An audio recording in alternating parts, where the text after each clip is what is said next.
Alors, on a vu les déplacements debout. Maintenant, je vais vous rappeler les déplacements à genoux. Juste pour vous dire, ici, moi, j'ai du parquet, du vieux parquet. Mes genoux sont habitués à travailler sur du dur, d'accord? Mais chez vous, si vous pouvez travailler soit sur de la moquette, soit sur des revêtements un petit peu plus doux, genre tapis de sol, ou bien si vous avez des tatamis. Moi, j'ai des tatamis, mais la chambre des enfants est tellement en bazar que pour aujourd'hui, je ne vous les montrerai pas encore. Voilà. Alors, je vous rappelle, ici, pour les déplacements à genoux, c'est la position Keiza, d'accord? C'est très important la position Keiza parce qu'en fait, votre poids est réparti en fait entre les genoux, oui, et les talons. Et les genoux et les talons, c'est deux endroits qui sont très fragiles dans le corps. Donc nous, on a plutôt intérêt à travailler entre les deux, à mettre le poids du corps entre les deux. Hein, ça va, je vous le dis assez souvent, mais là, si vous vous écrasez derrière, ça va faire très très mal aux doigts de pied, vous n'allez plus réussir à avancer. Si vous êtes tout vers l'avant, d'une part vous êtes déséquilibré et d'autre part c'est les genoux qui vont prendre et ça fait très mal. Ok, pour ceux qui ont vraiment mal, il y a une position un petit peu intermédiaire qui est ici. Ça va vous faire travailler les cuisses, hein, clairement, mais au moins vous aurez un tout petit peu moins mal dans les déplacements. Ça va? Si je décompose mon déplacement Chico, là. Vous voyez, je suis en face de vous et j'ai ma jambe droite devant, d'accord? Tout à l'heure, j'étais dans une position neutre, ici. Là, maintenant, j'ai la position avec la jambe droite devant. Je vais juste monter la jambe gauche, d'accord? Comme si j'allais me lever. Ça va, ça? Donc, je suis là, je monte la jambe gauche. Et ensuite, je vais aller poser mon genou et tout de suite mettre tout mon corps derrière. Ce qui fait que là, mes pieds sont réunis.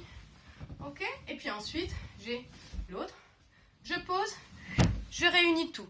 Ça va? Si vous faites attention à la manière dont j'ai fonctionné, je ne me suis pas écrasée vers l'avant, d'accord? Je suis là, je ne me suis pas écrasée vers l'avant. Mon corps est resté bien centré et au-dessus plutôt de mes mollets, plutôt que de mon genou, ça va? Et quand je vais me déplacer, je vais toujours être à la même position. Mon nœud de ceinture, lui, ici, il va toujours essayer d'être entre le genou et le talon, c'est ce qu'il est, hein, d'accord? Je ne vais pas me déformer. Donc spontanément, forcément, si vous regardez mon nœud de ceinture, il est entre mon talon et mon genou, d'accord? Il n'est pas là et il n'est pas là. Ok? Donc normalement, si vous essayez de garder bien votre verticalité et bien votre centrage, c'est-à-dire que le nœud de ceinture est vraiment au centre de tout votre corps, normalement, vous ne devriez pas vous faire de mal et vous devriez être efficace. Bon, j'ai pas beaucoup d'espace dans mon salon, mais ici, une traversée. D'accord? Et bien sûr, vous me connaissez. Une fois qu'on est arrivé là, on va faire en arrière. D'accord? En arrière, c'est la même chose. Un peu plus complexe, mais vous êtes super fort. Et maintenant, vous le savez aussi, je vais regarder mon mur. Alors là, j'ai un mur blanc, vous ne le voyez pas. Et je vais faire des pas sur le côté. Faites attention, celui-là est légèrement plus douloureux sur un sol dur.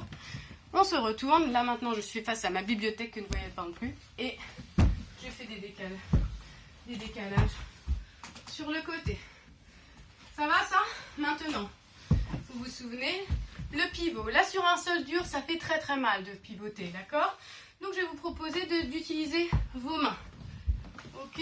Donc là, j'ai ma jambe droite devant. Je pose mes mains au sol et je me retrouve la jambe gauche devant. Je vais me reculer un petit peu pour que vous me voyez bien. Donc là, j'ai ma jambe gauche devant. Je pose mes mains au sol. Attention, vous allez bien regarder ce que font mes genoux quand je pose mes mains.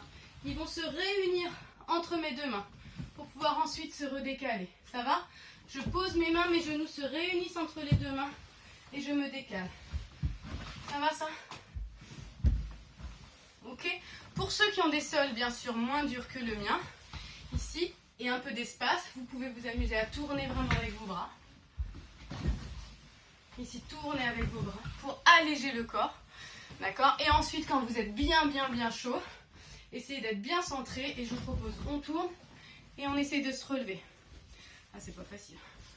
Donc je suis là, je vais pivoter et ensuite me relever.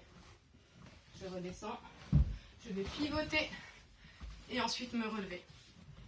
Ça va? Et finir en bonne position de garde. Allez, à vous!